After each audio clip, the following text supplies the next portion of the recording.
New ইয়র্কের Democrat mayor প্রার্থী বাছাইয়ে 5,45,000 vote পেয়েছেন তিনি। যুক্তরাষ্ট্রের 36 বছরের মেয়র নির্বাচনের ইতিহাসে এত সমর্থন আর কেউ পায়নি।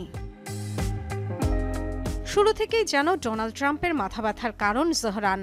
একজন মেয়র প্রার্থী কিভাবে প্রেসিডেন্টের চক্ষুশূল হয়ে উঠলেন? কেবল বিরোধী দল ডেমোক্র্যাট সদস্য বলেই নিশ্চয়ই নয়। জোহরানের প্রচারণার প্রধান অস্ত্র ট্রাম্পের নীতির সরাসরি প্রত্যাখ্যান। শ্রমজীবী মানুষের পক্ষে প্রচারণা চালিয়ে নিজেকে তিনি উপস্থাপন করেছেন ডেমোক্রেটিক সোশ্যালিস্ট হিসেবে, আর এতেই ব্যাপক চটে গেছেন ট্রাম্প। শুরু করেছেন জোহরানকে ব্যক্তিগত আক্রমণ। হাত দিয়ে খাওয়া নিয়ে উপহাস, কট্টর বামপন্থী, দেখতে খারাপ, আনস্মার্ট বলা সহ নানাভাবে চলে কটাক্ষ। জোহরানকে গ্রেফতার, এমনকি দেশ থেকে বিতাড়নের হুমকিও দেন ট্রাম্প। ট্রুথ সোশ্যালে দেয়া পোস্টে বলেন, একজন কমিউনিস্ট উন্মাদকে নিউ ইয়র্ক ধ্বংস করতে দেবেন না তিনি। সব হাতিয়ার, সব কার্ড দিয়ে রক্ষা করবেন নিউ ইয়র্ককে। মার্কিন প্রেসিডেন্টের দিকে পাল্টা তোপ দাগাতে ছাড়েননি জোহরান মামদানিও। বলেন, ট্রাম্পের জন্য বিভক্তি ছড়ানোই সহজ, আড়ালে মূলত দেশের শ্রমজীবী শ্রেণীকে ধোঁকা দিচ্ছেন প্রেসিডেন্ট।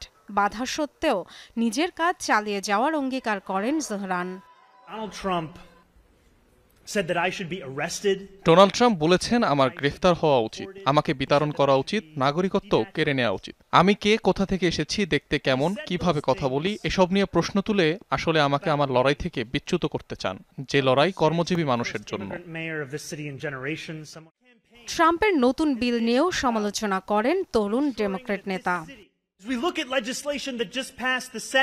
সিনেটে এমন একটি বিল পাশ হয়েছে যেটি শ্রমজীবী মার্কিনীদের সাথে বিশ্বাসঘাতকতা।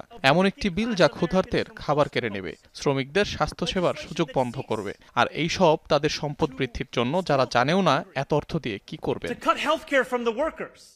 আগামী নভেম্বরের নির্বাচনে জয়ী হলে জোহরান মামদানি হবেন নিউ ইয়র্ক সিটির প্রথম মুসলিম mayor.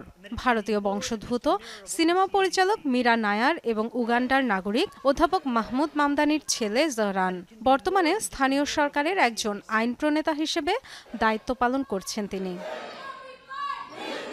Dorothy Tasrin, Jamuna news.